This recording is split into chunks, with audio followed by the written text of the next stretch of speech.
Hi, folks. Welcome to another edition of An Hour with Bob. And here we are with one of my favorite guests since I've been doing the show for 30 plus years. And that's General Reggie Centracchio, my good friend from the Rhode Island National Guard. How you doing, buddy? I'm doing okay. You look well. Looks can be deceiving. How about you? How you doing? Hanging on Feeling tight. good? And Yeah? you know, the longer you hang around, you got to hang on tighter because it gets faster. Oh, is that it? Yeah. Is that yeah, how it is? I learned that. Now, before we come on TV, we talked about ice cream. Now, you eat a lot of ice cream, too? Yeah, unfortunately, too much. I do, too. Yeah. Especially maple walnut. Oh, my God, that's my favorite ice cream. Yeah.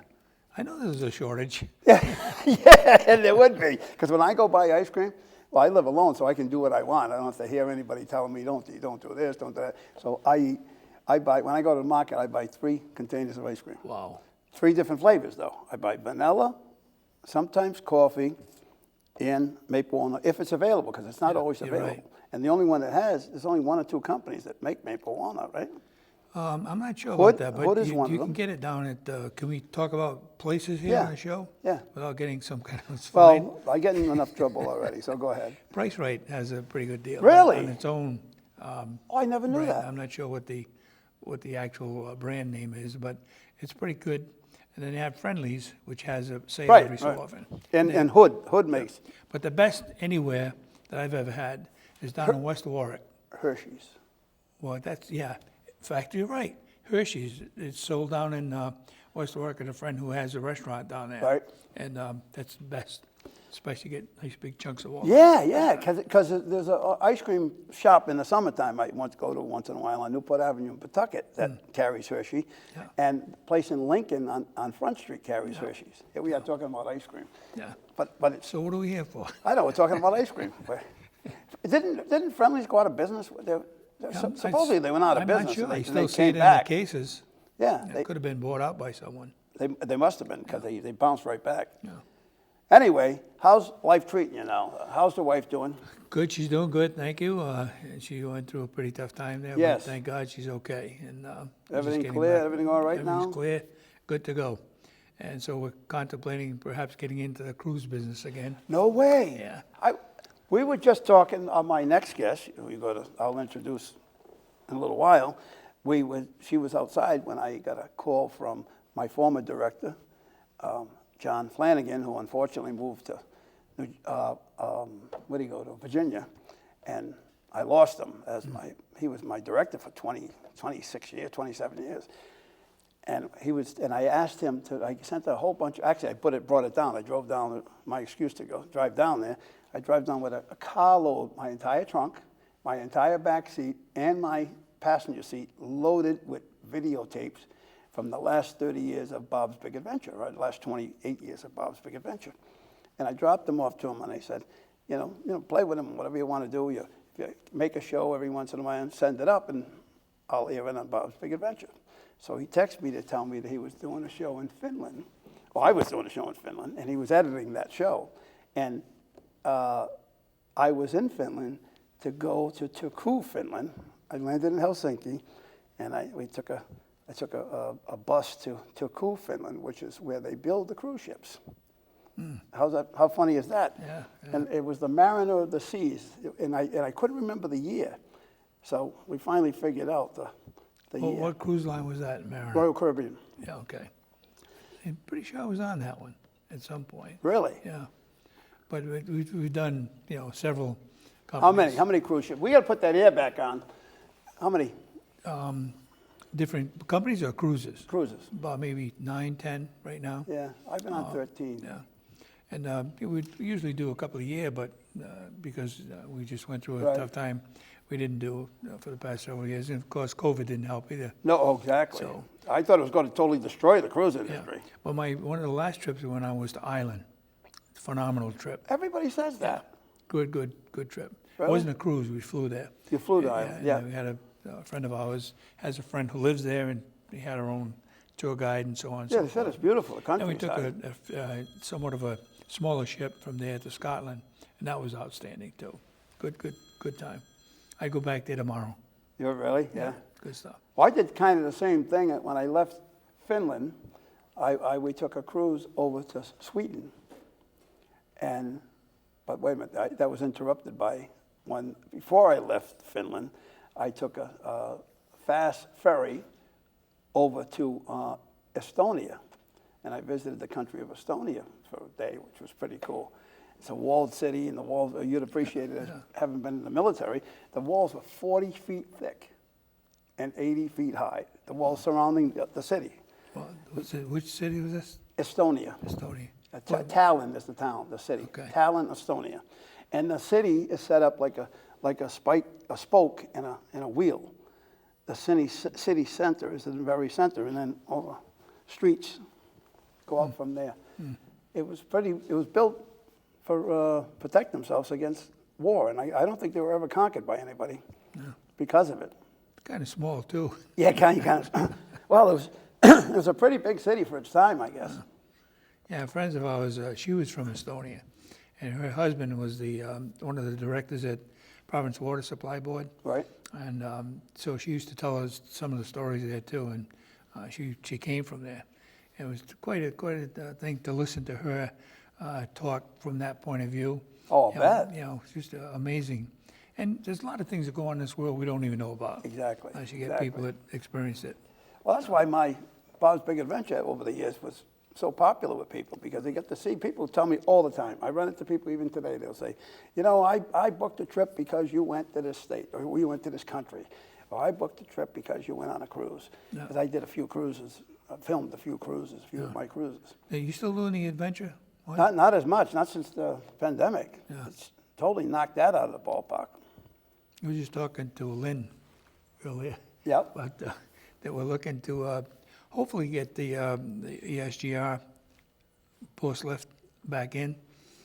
We had some pretty good times with that. We had some great times with that. So that I hope we can get back into that. But because of the war and so on and so forth, and availability of aircraft, that was tough to do for the past bunch of years, obviously.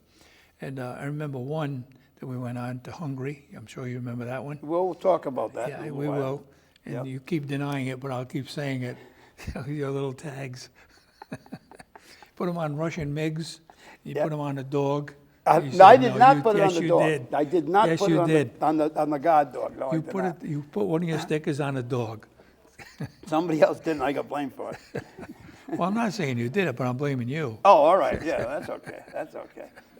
But that was a good trip. We also went to Azores. the Azores.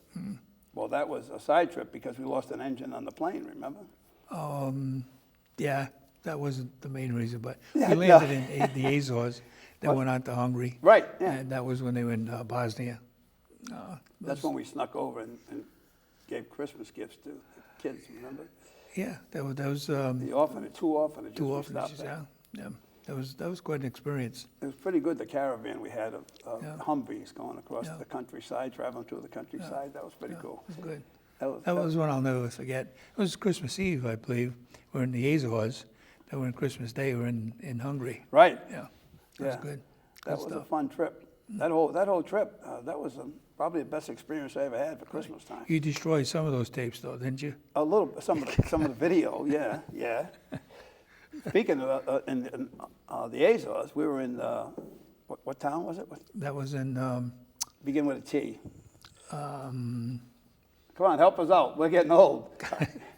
Well, you're getting old. I am old. You are. No, I'm already there. So can't think of it, but that was a really outstanding trip, though. Right. Especially in the Azores. And that was where the military base was. In that city. Well, that was the U.S. obviously uses that. Was it not? Oh man, I can't think of it. We'll landed, get back to that, folks. We landed about 80 miles an hour, crosswind, if you recall. Yeah. And the plane came in like this. That was a little hairy. too. That was a little hairy. Well, that gets in the plane. Yeah. I can't think of the name of the place. But that was the first time I had what they call the tile meal. Did you have that? The what meal? You know the tiles they have on the roofs, the clay tile? Oh, yeah, I had that, yeah. They take one and invert it. Right, And they fill it with the... I was just hoping it wasn't a used tile. Well, it gives you the taste. But they used Give you to the pack the flavor. sides of it with dough Yes, and yeah. raw dough. Then they fill And it the center becomes- with either fish or Right. meat or something. And then they bring it to you in a cradle. and you eat it right out of the tile. That Yeah, was different. yeah, and you get your bread, because the end is bread, And wine, of course. and wine. Well, I don't drink wine, so that's all right. You don't drink wine? I don't drink at all. You didn't know that? I thought you knew that. Yeah, all these years I didn't know that. Never did. Never. Wine especially. I got sick on wine in college. I never drank wine again. Never. Wouldn't even take a sip of it at a wedding. I hold my breath and I fake it. I put it, almost touch my lips with it, but don't quite. And I hold my breath so I don't have to smell it, and I put it back down. Always done that. Never would. What were you drinking in Hungary? I don't know. I might have drank in Hungary, but not wine. I wouldn't drink wine. Yeah. I don't know. It had to be. If I drank anything, it would have been a mixed drink, because I don't like beer. And if I drank a alcohol beverage, it would have been a light, some kind of something. I don't know if you're drinking alcohol, but there was, most of the time they had a bottle of wine there and some other stuff. I'm Right. not sure what that was, but Oh, I wouldn't have never drank their the Portuguese white lightning, or whatever they call that stuff there. That homemade brew. yeah. You know, that's a little too tough. Just smelling that stuff. Well, that's what they used in the jet engines to get back. Yes, exactly, exactly. I can believe that, by the way. I can believe that. That town was a nice town that we can't think of. That's can't an think of island. this. It's a whole island. Come on, help us out here. Look it up. It's a whole island. What time's the show end? Yeah, it's called an hour. I'll call you by back. the way. But getting back to the trips, I know you called them by, what is the actual name for them? You called them by the Boss lift. the what? Boss lift. Boss lifts. We went to Fort Drum one time, right? Drum went down to Mississippi, Mississippi. Shelby. Yeah. Went to Puerto And- Rico. Yep. That And was a great trip. Puerto Rico, went to Guantanamo. Right, right. Yeah, I went down there 3 different times. I think you came once. Right, But yeah. that was a pretty. back in the day, yeah. I went to Cuba 3 years ago. I did too. I went on Come a on. cruise to Cuba. There's a little story that goes with it. Go ahead. We were the last ship to be authorized to go into Cuba. And I was the first smaller ship to go in there when it wasn't allowed. So Yeah. go ahead, finish. Well, anyway, we left there, but my wife, she was going to be watching this, but they told us all we needed was the card to get off and on the ship. Right. But they didn't really emphasize the importance of having a photo ID with you. Oh, You had to have both. right. So everybody had them except her. And we got we're coming back to get onto the ship, and I said, to see your ID, and she pulled out the card and says, no, you need your photo ID. Uh-oh. This is on the way back to On the the way ship. back to get to the Oh, ship. that can be and problematic. The ship was going to leave in about maybe a half Yep. hour. And finally said, well, we don't have it. Well, you can't get on. You have to have it. Whoa. I said, that's not going to be good. So anyway, I got on a shuttle and had to leave her on the other side of the departure point. And she's there by herself in this little enclosure, and everybody's on a bus waving at her. So I had to go to the ship, go up the gangplank, go into our room, get into the safe, get her way. ID, come back, get onto another facility, get her, and we made it by about 5 minutes. Wow. Oh, they The ship would have left. They would, yeah. I've seen that happen, where the ships leave you right on the dock. So from that point on, she doesn't want to go back to Cuba. Really? But anyway, that was a pretty exciting time. Another side story, we had our own tour guide, and we said, what's it like to be living in communism? He says, oh, beautiful. It's absolutely beautiful. I said, Was "What do you there mean an by that?" agent behind her? No, the guy that was giving the tour. Right. And they said, well, tell us about it. Just what's it like? He said, you get free education, Right. free medical housing, care. free medical, everything is free. I said, well, what's going to be a downside? Right. He says, well, yeah. So what is it? He says, can't get it. It's all free, but you can't get it. Exactly. You It's can't exactly see a what I said. doctor. You can't get And you the- get into Havana, which used to be a really nice Right, place. right. But now they have clotheslines at the main doors with all the clothes hanging on it. And then they have these, now I'm somewhat of an antique Oh, the cars. car. I have several, as you perhaps know. But anyway, there, they take a 4-door Chevy and 57 cut it Chevy. off, and call it a convertible. Right. And they charge you $100 a ride. To drive around with the thing. Just yeah. to go around Havana. Yep.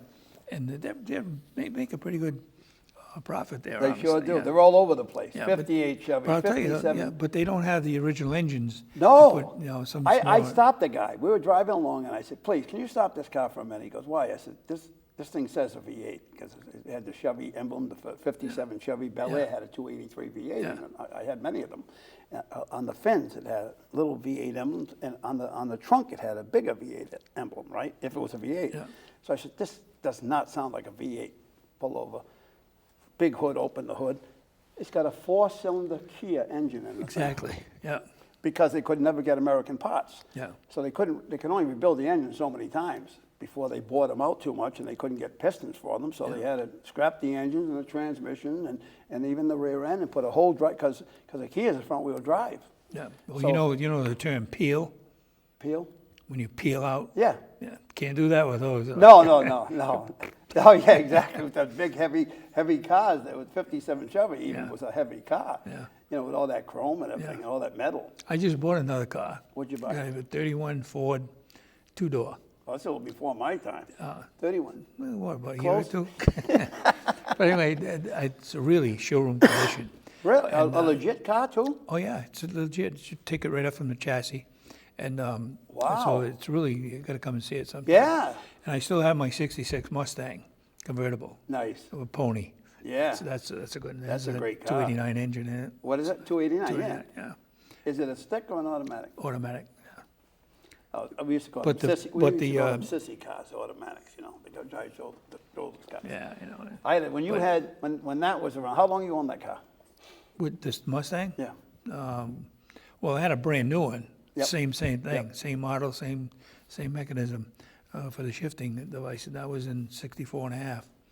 So that was Right. 64 and a half was the first Mustang. Then 65 and 66 were all the same. Yep. Except for the side mountings. And I don't recall if they had any stick shifts at that time. They may have, but it was special. They were all automatic at the Well, time. Yeah. Yep. And so this one I have now, 289 automatic convertible. That was a great engine. Pony, yeah. 289. Yes, it's still running like a charm. Little It's V8, good. nice Yeah. little V8. Yeah. That was to compete with the Corvettes at the time, wasn't it? Yeah. The Mustang. You know, the Mustang, the original, can't think of his name. Who's the CEO for Ford? He took it over and made it really vibrant. It was somewhat of a McLaren. no. He took it Lee, something Lee. Lee Iacocca. Yeah, he's the guy. Originally, they wanted to name the Ford Mustang something different. Right. And I forgot what Pony? the name was. No. No? No, it was something else that they had. Right. Then they originally changed it back to a Mustang. And the Mustang went out in 64 and a half. And the three basic Mustangs, 64 and a half to 66, I said earlier. Right. Then they changed it in 67. Kind of changed the whole thing. And they Today, make them too big. They started making them bigger. Yeah. Just like they did with, I had a 64 GTO, which is the first year GTO. And that was a 389 with a 4-speed. And they made a song, as a matter of fact. Yeah. Little GTO, Yeah. 3 deuces, had 3 2-barrel carburetors, a 4-speed, 389, and 411 gears, positive traction. And mine was a convertible. I bought it for my brother-in-law, who bought it brand new. I bought it in 1965, a year old. And that was probably one of my favorite cars, one of my 2 favorite cars. gas was 16 cents a gallon. Yeah. Oh, God, you could actually watch. If you whack that thing in 3rd gear, if you're doing 50 miles an hour and you hit 3rd gear and you whack the gas pedal to the floor, you could literally watch the gas gauge move. Yeah, yeah. But I can remember that, you know, gas, when I first started driving, it was 1956, I guess. Gas was 16 cents a gallon. And then it went to a quarter. Oh, God, that was killing you, huh? And I put $1 in my father's truck, and he said, "What do you think, you're rich or something?" For $1 you get. So I wish they were back to those days. Where was the cheapest gas around? Well, you said 15 Well, in cents. West Warwick. 16 cents. Where? West Warwick was down in a place called Richards, down in Clyde, West Warwick area. Right. Right in that Clyde, corner. by the way, is a little area like a hamlet of West Yeah, Warwick. West Warwick, yeah. Like I live in Woodlawn in Pawtucket, and that's an area of Pawtucket. Yeah, in fact, the place is still there. It's not a gas station anymore, but so you look at the price now and you think, wow, $3.04, what a deal. I tried to force them to get rid of that 0.9 cents a gallon. Yeah, isn't that, you know, Back in that's the day. That's ridiculous. that's a good point you're bringing out. When you say 304.9. It's Why? 305. A penny ain't worth nothing, let alone 1/10 of a penny. Do you remember? Well, you're not old enough. How old are you now? I don't want to say. Okay, I figured. But they used to have mills back in, right after World War II. Right. I was 5 or 6, but I still remember they had green and red mills. And they were smaller than a penny. And you'd use so many of those to buy milk and bread and stuff Right. like that. So they did break down the penny Right. to something less than a penny. Right. And you'd go there and throw a bunch of them on a counter and, Well, that's when a penny and a nickel and a quarter were worth something. yeah. Even a $5 bill ain't worth anything anymore. Yeah. I mean, That's what for can you sure. buy for $5 today? You know, we were having a conversation the other day about almost every time I leave the house, you're looking at $100. Exactly. Somewhere, somehow, That's you're not right. going to go home until you spent the Right. $100. Whether you either go for to the gas or market, for something. gas, market, go to a show, almost anything. That's why I'm looking forward to the check I get today from you. Oh, really? You'll be looking a long time. I've been looking for a check for 30 years. I never got one. You know, it's funny. It's funny you bring that up because people often see me and they'll say, something will come up and they'll say something like, oh, come on, Bob, you can afford it. You're on TV. I ain't got a check in 30 years. How can I afford it? They think that, most people on TV make money. Yeah. Well, it's the same thing. I'm retired, as you perhaps know. And they say, well, you're pretty good shape. Yeah, but I'm self-employed. That means I pay my taxes and I Right. get some of that back. Right, yeah, exactly. It's one of those things where no matter what you do, there's always a cost to what you're going to do. Even if you're a multi-billionaire, like the guy out in Maine, he's probably very sorry he won right now because that's going to go. Oh, my God. Well, better than 30% of the people that win the lottery go broke. Yeah, Better than 30%. yeah, And you gain a lot of relatives as soon as you won. absolutely. Yeah. And a lot of friends, a lot of people come in, they're going to help you out, lawyers and accountants and whatever, financial planners, they're all going to take you. They're all going to try to grab some of your money. And you look at it from that perspective, and a lot of scamming going on too. Right. And have you experienced the grandfather, grandmother thing yet? Yes. It's amazing. My wife, Linda. They call me, I She's said, a- keep them. I can use that one. So Linda got the call, and she said, "This is your grandson." She says, "Who?" She says, "Who do you think it is? Your grandson?" She said, "Well, I have several grandsons. Which one is it?" Oh, Well, good. I'm in trouble, and I need money, and you got to send it to me because I'm in jail, and I need that money. But She you says, got to go buy gift cards. Well, she says, so Linda said, I'll call your mother. No, you can't tell my mother. She just can't know about this. So he says, what is your middle name? Kid didn't know what the heck to say, so he hung up. So you start questioning them, and all of a sudden, you know it's a scam. But I love to play with them, too, which is not good.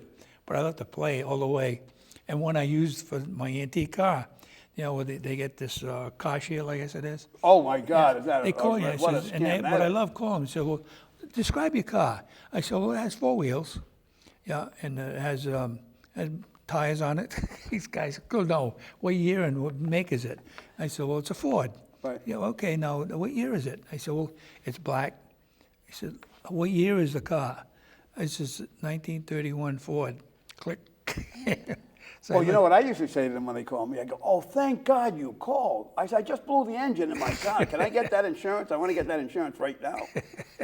Can we backdate the policy? Click. Yeah. That's what I do to them all the time when they call. But after a while, it gets very annoying. Yeah, it does. Now, they just had, supposedly, that company, it's the car company, and another one are being sued for billions of dollars now, or being fined, not millions, billions of dollars for the telemarketers for that kind of stuff. Now, Well, if you listen to the commercial and the marketing of it, it says coverage for those areas that are covered, meaning that they can eliminate 90%, Right. and the 10% is unlikely it's ever going to happen. So you pay a full premium for 10% probability, and the possibility is not there that it's ever going to happen at all. Exactly. On those things that are actually covered. So they got you, and that's probably why they're being sued. yeah. Well, we're being sued also for haunting people. Yeah. But the calls, constant calls. I love it when they talk about, well, you could blow air conditioner, and it costs $2,000 to fix an air conditioner. In what country is that? $2,000 to fix an air conditioner. Yeah. I mean, granted, it costs you $600, $700, $800, but not $2,000. Yeah. Well, big price on labor today. Yeah, there sure is. There's no In fact, doubt. I just went to have some, get an estimate on some new tires. The labor was more than the tire Really? On what car? on my RAV4. Really? Yeah, just to put it on. The tire was less than $100. Right. It wasn't a real good tire, but it was a good Right. tire. The labor was $125 Cut it an hour. Yeah, Where? I can't tell you that was, The labor for, Both go for to one jail. car, one tire? no, per hour. Oh, absolutely. Yeah, Yeah. yeah. Oh, I know that. Oh, absolutely. Nuts. Absolutely. It's What ridiculous. does it take to put a tire on? 10 minutes? 10, 15 minutes. Yeah, yeah. That's like I needed a. But they charge you for the whole hour. 'Cause Exactly. if you look at their table, Right. say, change your tire, doesn't matter how long that's what they're gonna charge Right, you. right. An hour, it may take 10 minutes. Yeah. And that's unfortunate. When you look at, Oh, if you have must to went have a big dealer. job. Oh, no, wait a minute. They're all doing it now. All the car places are doing it. All the mechanics are doing it. Yeah. I should have said a mechanic. I was a mechanic in college, high school and college. You know, that's a good segue into another thing I want to talk about. Recently, we had and I'll tell you, Governor McKee did a good job with finally taking the income tax, the state tax away from the military Veterans. pensions. Now, having said that, if you look at where the rest of the money goes that we don't even know about, Right. you say, well, I saved this much money on this. Somehow or other, you're going to be paying something that you didn't even know about until you see the bill. And that, to my opinion on it is, Right. when they tell you they're going to do something, they should sit down with you and say, this is what the tax is, this is what the federal tax is if there is one, this is what the labor is, blah, blah, blah, blah, blah. But the bottom line is they never tell you that. And I always get concerned about, when you say they're going to give you veterans benefits, some legitimately do, but most don't. Right. They say, well, we don't believe in that, or in a couple of places, I won't name the company, say, no, we don't believe in that. And I get a little concerned about that. When you don't get the full story, yet they want to look like they're helping you, but they're not. This is the first time I saw it, veterans really taken care of in the state, with taking Wow. away the income tax on the, Well, he the, just tax on the passed state. that bill Yeah. this It past. started, was effective last July. Right, It right. was good. So we got a good thing going with that one.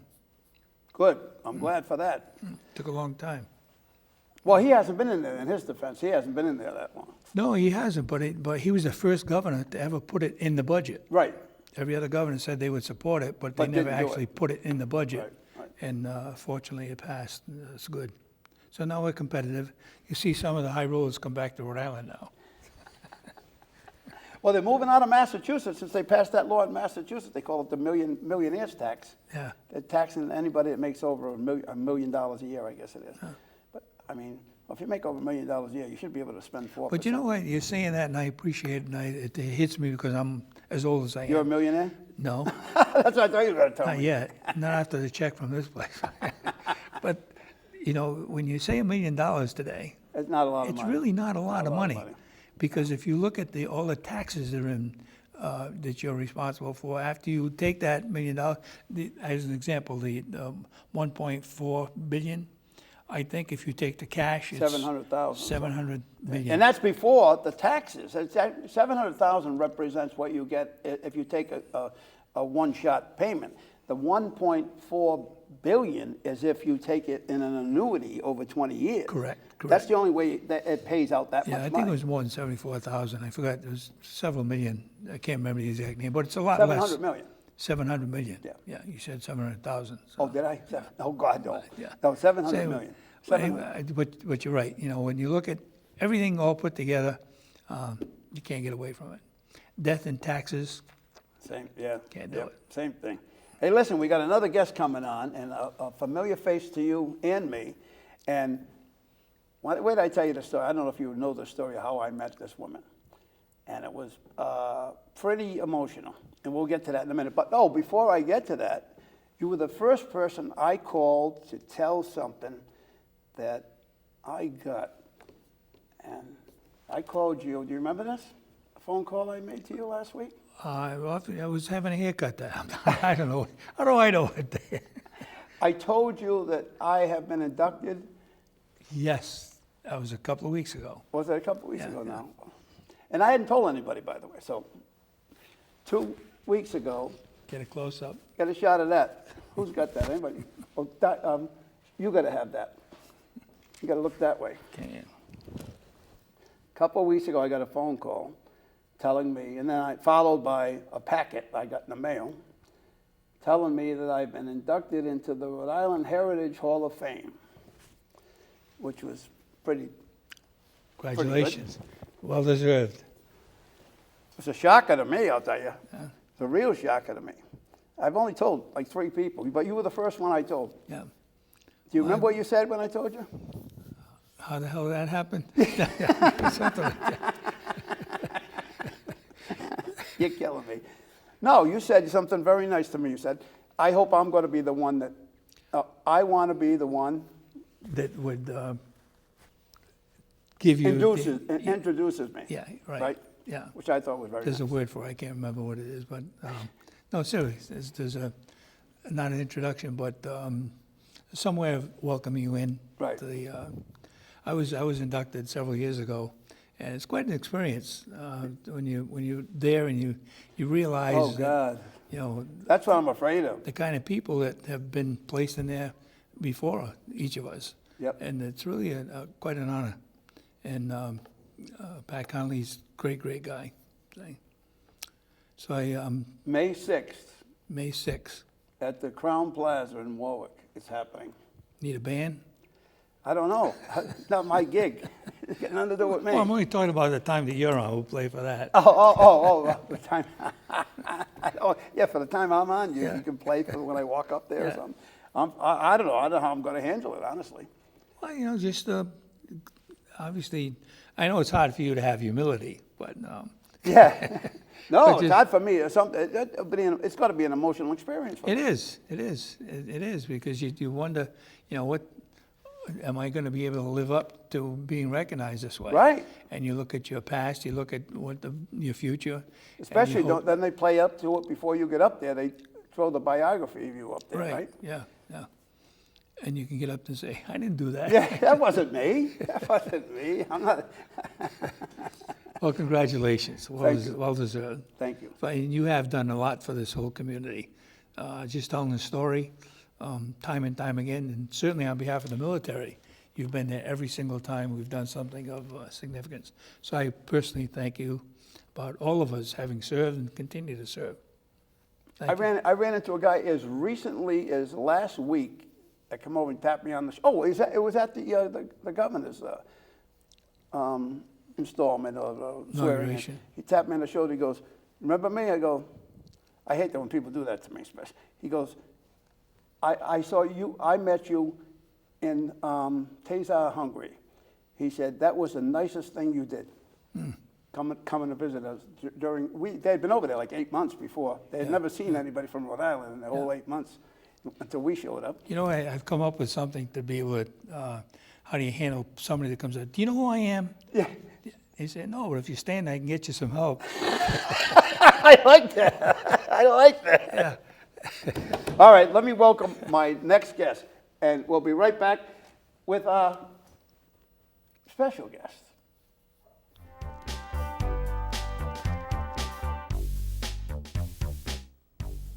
Well, folks, we're back on an hour with Bob, and I added a guest with Reggie Centracchio. We now have an old friend of mine, and wait till I tell you the story about how I met Lynn St. Germain-Lundh, right? That's correct. We met in 2006, 2006, December of 2006. December of 2006. It was probably, I know it was a Tuesday. It was a Tuesday, so it was probably maybe December 3rd or It was 4th, either- somewhere around there. I always did the Toys for Tots on a Tuesday, either the first or second Tuesday of December. If it was, if the Tuesday was too early, like the first or second, I would do Yeah. it like the 8th or 9th. But it was a Tuesday, crowded, place was, we always drew big crowds in the food court of the Warwick Mall. And people are coming up and they're bringing like, the cellos were great. all the different cellos. They would come like every 20 minutes at one of the 9 cellos. They'd come with the manager and a couple workers, and they'd come and they bring toys, bags of toys, and then this place and that place would bring toys. And here comes this woman up on stage. Do you want to say it or do you want me to say it? So we walked up on stage. So you have to give the backstory. My son, Sergeant Brian St. Germain, was a United States Marine, and Brian was killed April 2nd, 2006. Same year, too. I didn't realize it was the same year. Yep. So we had a fundraiser that fall. I worked at a local bank in West Warwick. We had a fundraiser. We did a yard sale, and we raised money. And the main reason we raised money was for Toys for Tots. So the reason we do Toys for Tots, though, is because when Brian first joined the Marines, the bank that I worked at had 6 locations, and we all collected for Toys for Tots. We started when Brian became a Marine, collecting for Toys for Tots. That first year that Brian was a Marine and that we collected the Toys for Tots was December of 2005. Right. The Marines in Providence were deployed that year, so they were very short of help. Brian was home for Christmas that year. He had a big Dodge 1500 pickup truck. So we went to all of the bank locations, Brian and I, one day, and we picked up all the toys And he to was deliver. how old then? Brian was 21 at the time. Okay, good. And we delivered them down to the Marines in Providence. Right. So that was like a really special day. Brian and I got to spend together. We got to collect the toys together, and it was just really, really special. It was also his last Christmas home. So when he passed in April of 2002, Which was only 3 months later, 2006, right? which was 4 only months later. 4 months later, right? Because the last time he was home was that Christmas. Right. Then in January, he went to Iraq, again, on a second tour. Oh, it was his second It was tour. his second tour. Oh, wow. Yep. So we decided we were going to have a fundraiser in memory of Brian, and we were going to donate the toys for Toys for Tots. So that's what we did. And Sergeant Major Todd Parisi, who was my casualty officer, but was also the Sergeant Major for the Marines in Providence, told me when he knew I was having the fundraiser, he said, you need to get yourself to the Warwick Mall, he said, and you need to go see Bob Venturini, and you need to donate that money to him. He has a telethon every year, and you need to do that.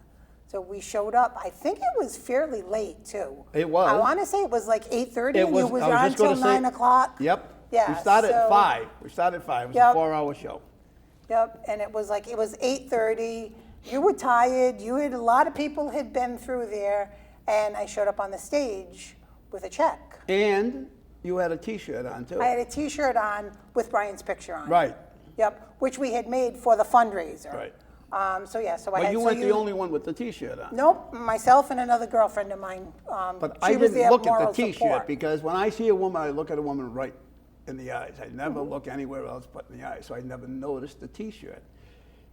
So go ahead. So then you said, hello, how are you? Blah, blah, blah. Tell me, I said, I have a donation in memory of my son. And you're like, okay, in memory of your son. So then you started asking questions. And then I told you that Brian had passed away. You started asking when. And I think we could have pushed you over at that point. Yeah. That was a hell of a shocker. Yeah. Because I never Yeah. noticed it until the T-shirt had in memory of Brian. And I said something to her. I think what I said to you, your son must be really proud of you. And I just thought he was away or something. And then she said he would have been Right. if he was here. He would have been Right. something like that. Yeah. And I was floored. Yeah. I was absolutely floored. But the best part is that we got to continue to raise money. Every year. Every year in memory of Brian. And every year the numbers got And every year the increased. numbers got better. That first year, I believe it was $2,500 that we donated. That sounds right. The next year was maybe about $2,750 Yeah. So I am ridiculously happy to announce that this past Christmas, December of 2022, Brian's Foundation donated $6,000 to Toys for Tots. Nice. That's phenomenal. Yep. That's good. Yep, from that 2,500 in 2006. Proud of you. So thank you. But they didn't only bring money, they brought we toys. brought toys too. Oh, we brought a lot of Bags, toys. 8 big bags of trash bags, those giant trash bags. And the bank that I worked at also, like I said, each of their branches continued through all those years Right. to accept toy donations in memory of Brian also. So yeah, the amount of toys and money that we've given in Brian's memory to Toys for Tots is, if I dare even say, like hundreds of thousands of dollars. It's phenomenal. Yeah. Absolutely Yeah. phenomenal. Yeah. Certainly a good legacy. Yeah. So, Yeah, and again, near and dear to my heart because that was the last thing that I did with Brian. The last day that I spent with him was going around and collecting the Toys for Tots. So, I mean, it makes it even that much sweeter for me that, we can continue to do that, and I know he's watching over me for sure.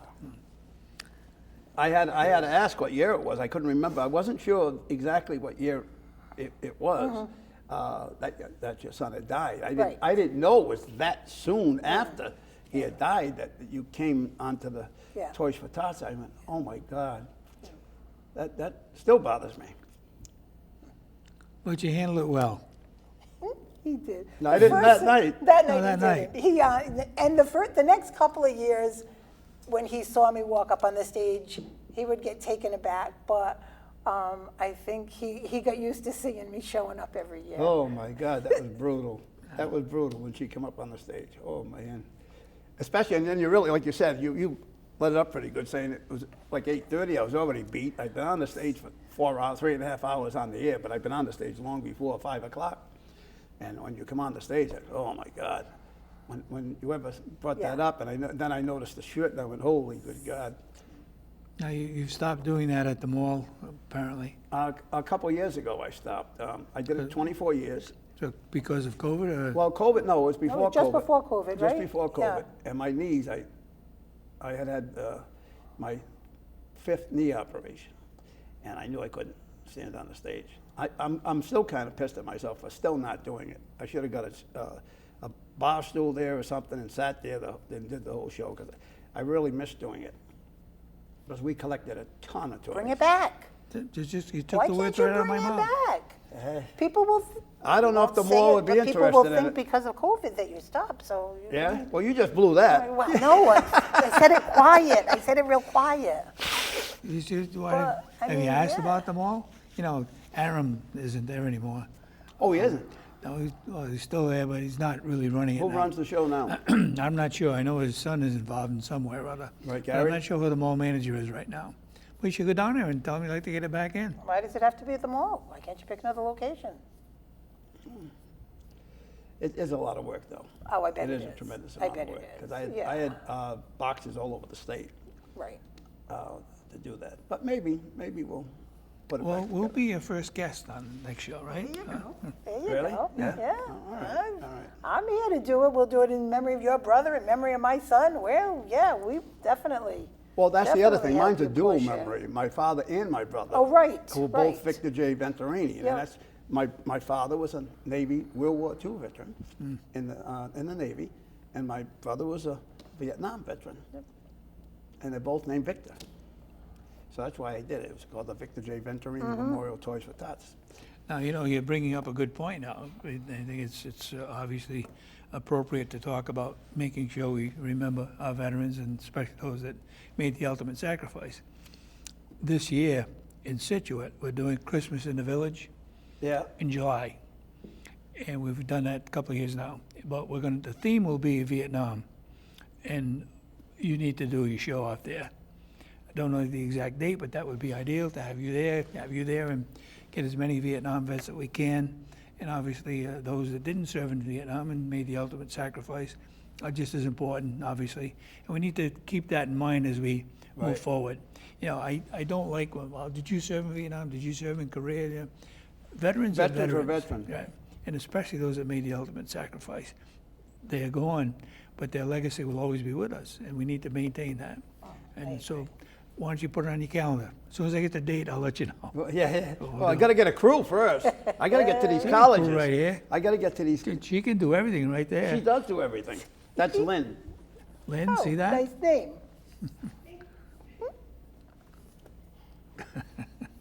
Well, she does do everything, but I need a whole crew. You know, you need 5 or 6 people to do that. 2 or 3 cameras at least. Then you need somebody to edit the thing.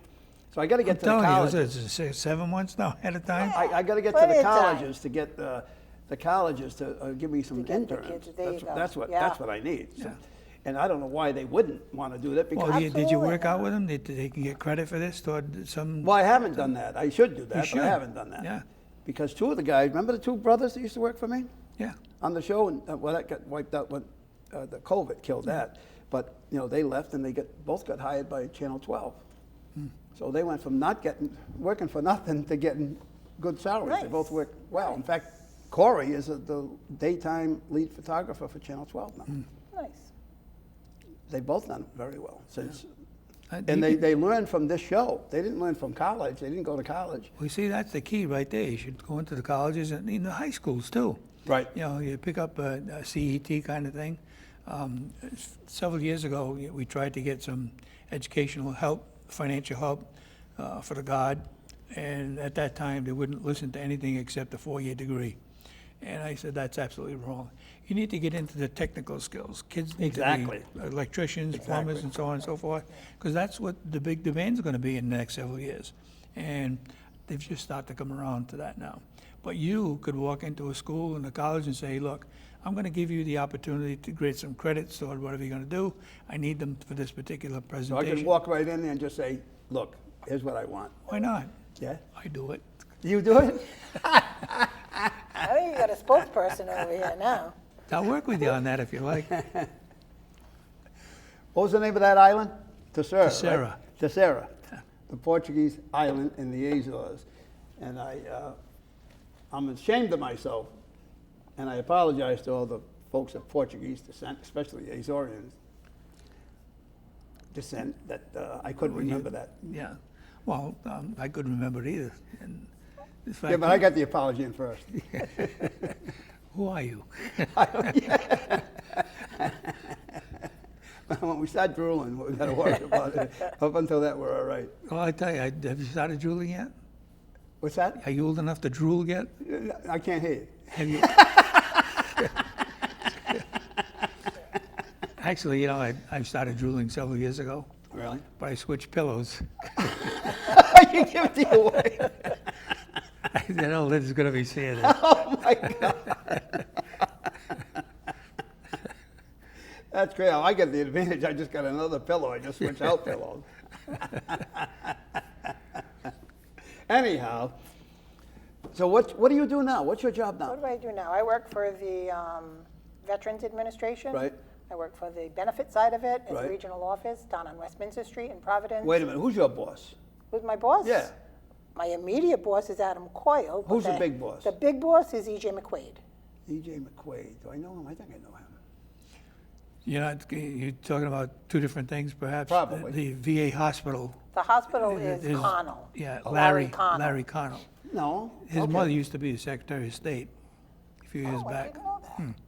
Okay, And didn't know that. I knew him when he was a little kid. Really? And because I know You his knew mother- everybody when they were little kids. Yeah, I was little once too. But nobody's around to remember. No, That's but, what he did. but nice fun fact, we grew up in the same, That's the right. same town. So both we grew up started to in talk West earlier. Warwick. You What, West graduated Warwick? from West I Warwick? graduated from West Warwick. It was West Warwick High It School was when you West Warwick High graduated? School. Yep, No. 1978. In Okay, 1978. well, you went to the new one though. I went to the one on Webster Drive.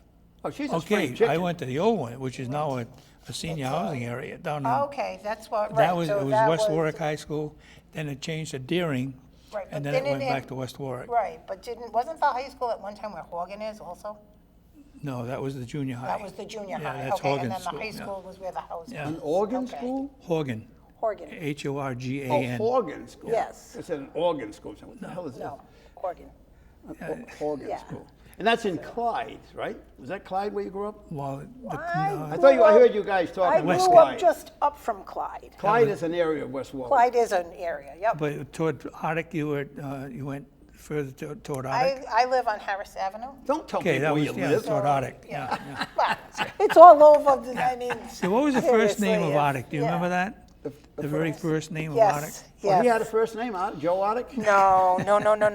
Oh, Jericho. You got it, Jericho. Jericho. Yep. Jericho, Arctic Jericho. Yeah, that was the first when it was, the settlement was Jericho. Oh, it was Jericho before it was. Yeah, Before it was was Arctic. Do you know how many villages are there in the state of Rhode Island? Do you know? The Many 39 villages? Yeah, the 39 The cities and 39 towns. cities, towns, I would say we're talking there's maybe probably half a like dozen per. 39 Right. It's gotta be villages more. just in West Warwick. There's know? at least 4 in each Yeah. city and town. There may not be 6, but there's at least 4. Right. Oh, yeah, We have yeah. Natick, Clyde, Crompton, Crompton, you said, what else? Phoenix, Phoenix, yeah, yes. Phoenix. Natick. Did I say Yeah. Natick Said that, already? yeah. I said Natick. So we have So like there's 4 4. or 5, yeah. Well, Because when I Natick- was working for Lieutenant Governor, who's now the governor, I went around, that was us, him and I did that whole 39 cities and towns. We went to every city and town 4 different times. Once to see the manufacturers, once to see the farms, once to see the restaurants, and once to see the breakfast places. And I couldn't believe how many communities there are within each city and town. I also couldn't believe how many, first of all, I couldn't believe how many farms there are in the state of Rhode Island. That was a shocker to me. We went to 62 farms in the state of Rhode Island, Well, Situate was the place for farms at Really? one time, yeah. which is That's what all. town you live in. Yeah, Situate. but that, all of the reservoir used to be towns. There were four communities within the reservoir that were destroyed to build the reservoir.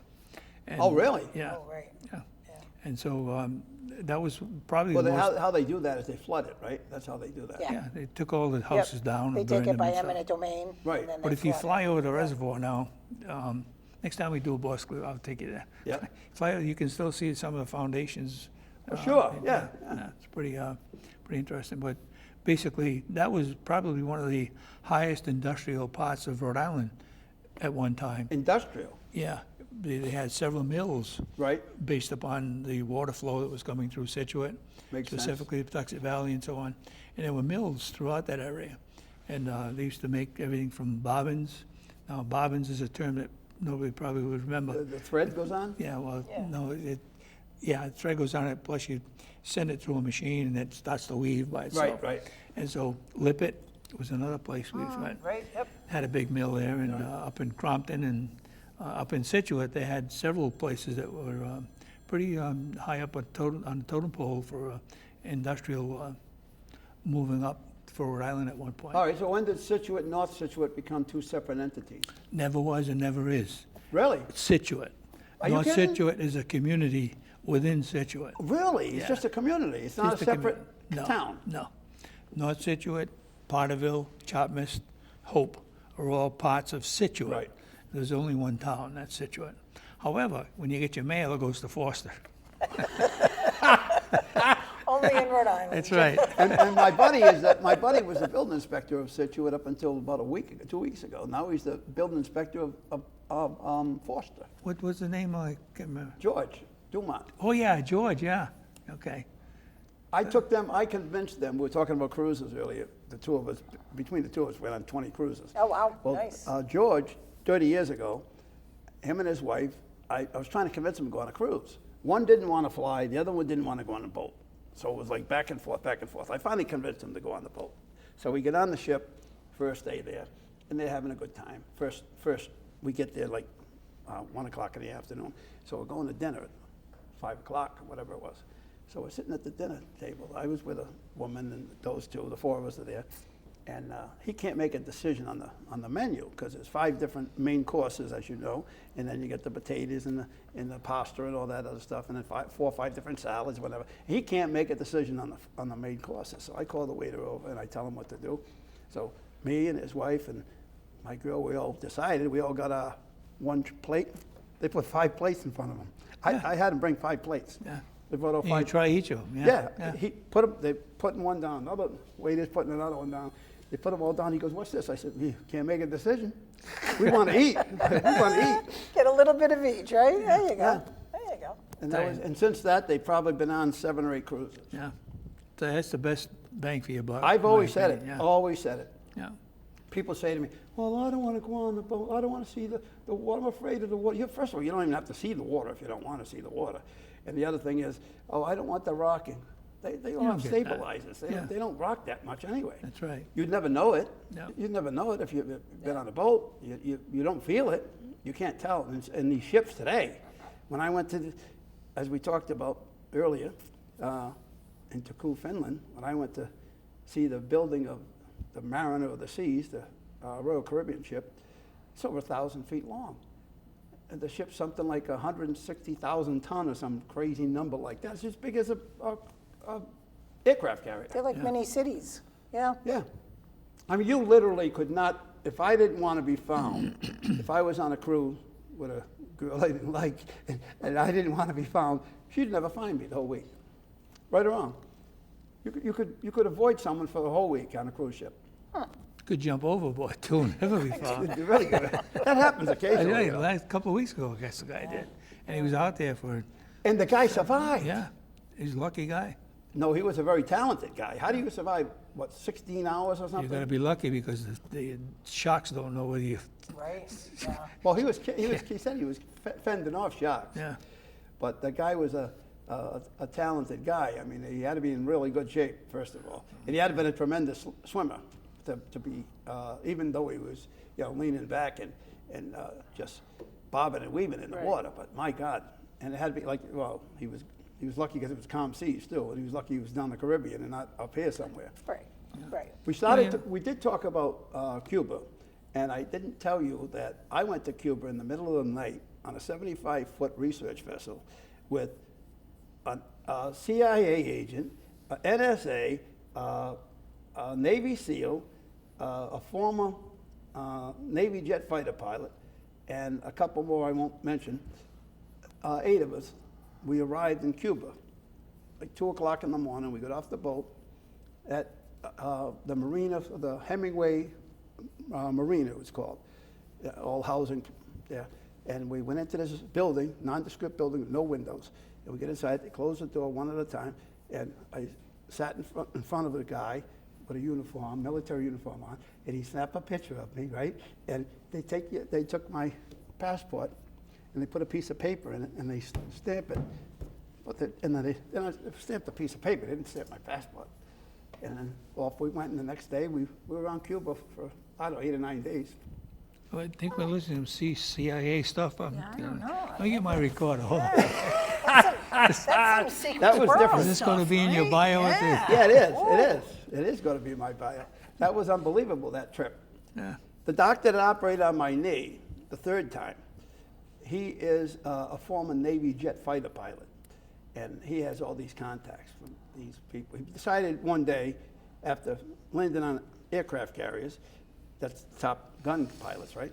He decided, he told his commandant in San Diego one day, he goes, look, can I, instead of just flying out 2,000 miles and coming back, because they got to have so many hours flying, he said, can I take the plane to Michigan? He said, what do you want to go to Michigan for? He said, I want to go to medical school. He said, what? He says, yeah, I want to go to medical school. So, and he did. He went to Michigan.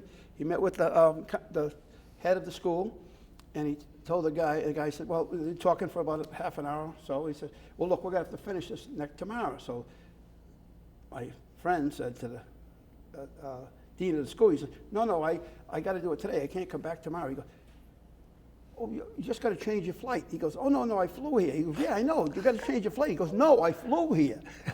And he said, wait a minute. What do you mean you flew here? He said, yeah, I took the jet here. He goes, my kids love jets. Can we go? And they followed him back to the airport. And he let kids climb in the jet and everything, and he got in school. But he ended up first in his class. So I got to end the show. Okay. I'm glad you guys showed up for me. Thanks for having us. And thanks for spending an hour with Bob. Always good. We'll look forward to it next time. There you go. And thank you for spending an hour with Bob. Until next time, see ya.